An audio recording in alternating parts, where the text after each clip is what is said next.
हर्षवर्धन त्रिपाठी जी जुड़ गए हमारे साथ, सीनियर जर्नलिस्ट हैं, और आदिल हसन साहब भी जुड़ गए हमारे साथ AIMIM से। आप दोनों का बहुत स्वागत है। तो मैं चाहूंगा हर्षवर्धन जी पहले उत्तर दे दें।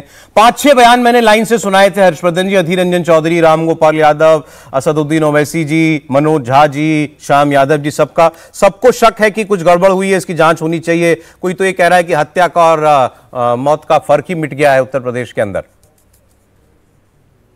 देखिए सौरभ जी, ये सच है कि उत्तर प्रदेश में लंबे समय तक हत्या और मौत का फर्क मिट गया था।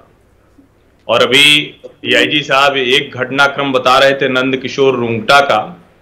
अभी जो प्रदेश कांग्रेस अध्यक्ष हैं अजय राय, उनको भी आज आप बिठाते, वो अपने भाई की वो हत्या का घटनाक्रम बताते और कैसे हत्या और मौत का फर्क मिट गया था वो पता चलता। मन्ना सिंह की भी हत्या और मौत का फर्क कैसे मिट गया था वो पता चलता। कृष्णानंद राय की भी हत्या और मौत का फर्क कैसे मिट गया था पता चलता। मऊ गाजीपुर में कोई भी व्यक्ति पिछले 3 दशक में उस परिवार के आतंक के आगे कैसे रह रहा है, कैसे चल रहा है, कैसे उसका जीवन है वो पता चल जाता।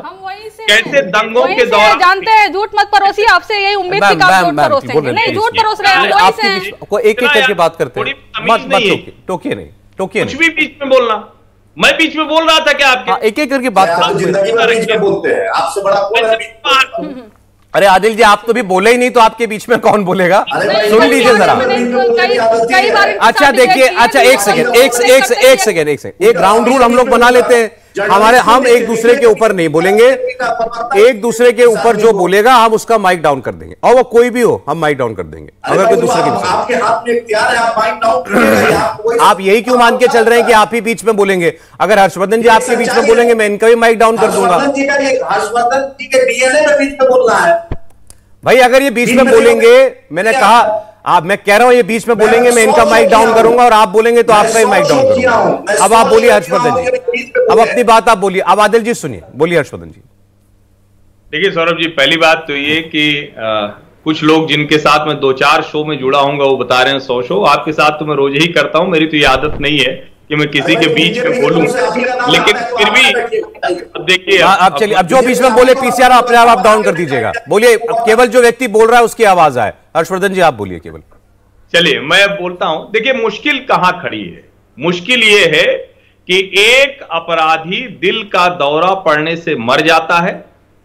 उस अपराधी के बारे में कोई भी, मतलब हम आप तो बहुत, जितने लोग टीवी पर इस वक्त बैठे हैं वो तो ज्यादा जानकार होते हैं, उनको तो थोड़ा तो जानकारी रखनी पड़ती है। फिर जो नेता है, जो मुख्यमंत्री रहे, जो मंत्री रहे, जो विधायक रहे, जो सांसद रहे, उनको तो सब पता है।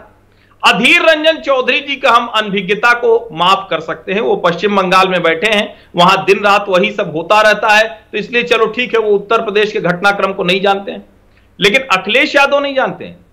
अखिलेश यादव ने जब पार्टी, समाजवादी पार्टी में आपसी मतभेद हुआ तो शिवपाल यादव मुख्तार को बचा रहे हैं, ये अखिलेश यादव कहते थे। अखिलेश यादव ने मुख्तार और अतीक को मंच पर चढ़ने नहीं दिया। कौन कह रहा था? हम में से कोई जाकर कह रहा था क्या? हम में से कोई जाकर नहीं कह रहा। और अखिलेश यादव ने कहा था कि हम गुंडों बदमाशों को नहीं आने देंगे। बिल्कुल सही। मुख्तार अंसारी को Bahujan Samaj Party, Communist Party, Samajwadi Party, इन सब ने समय समय पर प्रश्रय दिया। और मैं फिर से कह रहा हूं कि आप अलग अलग मामलों की बात करके किसी एक मामले को डाइल्यूट करते हैं। जो आतंक का पर्याय था, अपराधी है और दोषी है, अब आरोपी भी नहीं है, अब दोषी है। उस दोषी के साथ खड़े होकर आप किसको संदेश देना चाहते हैं? कौन सी इलेक्टोरल पॉलिटिक्स है जो अपराधी के साथ खड़े होकर आपको बड़ा बनाती है? और इस चुनावी समय में जब लोकसभा का चुनाव चल रहा है तो क्या वजह बन जाती है कि ये सारे राजनीतिक दल जैसे कोई मुर्दनी छा गई हो? अरे भाई आप कहिए ना, आप जाइए, बिल्कुल जाइए मुख्तार अंसारी के यहाँ और वहां शोक सभा में शामिल होइए सौरभ जी। लेकिन आप पूरे प्रदेश के लोगों को इस तरह का संदेश देते हैं, एक संवेदनशील माहौल बन जाए, धारा 144 लगानी पड़े, ये शर्मनाक राजनीति है, इसका अच्छा परिणाम नहीं निकलता। नहीं, ये तो वाकई शर्मनाक बात है।